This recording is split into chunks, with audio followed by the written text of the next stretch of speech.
അല്ല ഇസ്മയിലേ, നിനക്ക് ഇപ്പോഴും തന്നെയാണ് പരിപാടി. കഫേയിൽ പോയിരിക്കുക, വായി നോക്കുക, കഫേയിലിരിക്കുക, വായി നോക്കുക, ഒരു മാറ്റമില്ല അല്ലേ? എന്തായാലും പണ്ടേ ഇതിനെ തേജിച്ച് പോയത് നന്നായി. എൻ്റെ ഹസ്ബൻഡ് ഇവിടെ വർക്ക് ചെയ്യുന്നത് നിനക്കറിയോ?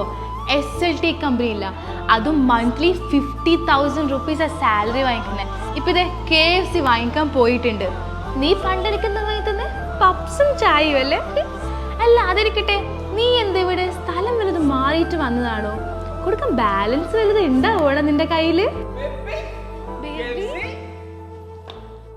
ബോസ് എന്താ ഇവിടെ? ഇതാണ് ഞാൻ പറയാറുള്ള ബോസ്.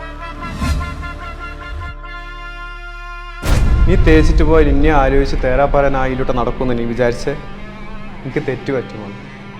സ്വന്തമായും ബിസിനസ് സ്റ്റാർട്ട് ചെയ്യാൻ വേണ്ടി ഡിജിറ്റൽ മാർക്കറ്റിംഗ് കോഴ്സ് എടുത്ത് ഫേസ്ബുക്ക്, ഇൻസ്റ്റാഗ്രാം, വാട്സപ്പ്, ട്വിറ്റർ പഠിച്ച് സ്വന്തമായി കമ്പനി തുടങ്ങി നിന്റെ ഭർത്താവിനെ പോലത്തെ ഊച്ചാളികളായ 50ഓളം സ്റ്റാഫിനെ വെച്ച് അവർക്ക് 50,000 സാലറി വെച്ച് കൊടുത്ത് റൺ ചെയ്യിച്ച് സക്സസ്ഫുള്ളാക്കിയിട്ട് എൻ്റെ മുമ്പിൽ ഇരുന്ന് ഈ ഡയലോഗ് അടിക്കുന്ന എൻ്റെ റേഞ്ച് നീ മനസ്സിലാക്കിയ അമൂൽ ബേബി, ഇസ്മായിൽ എന്ന മൊണ്ണയെ നീ അറിയൂ.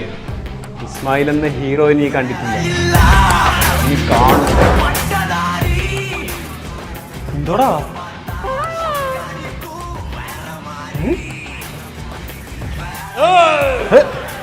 എനിക്ക് ഈ റീല് ഡയലോഗ് ഇല്ല മോനെ. ഓട്ടെ.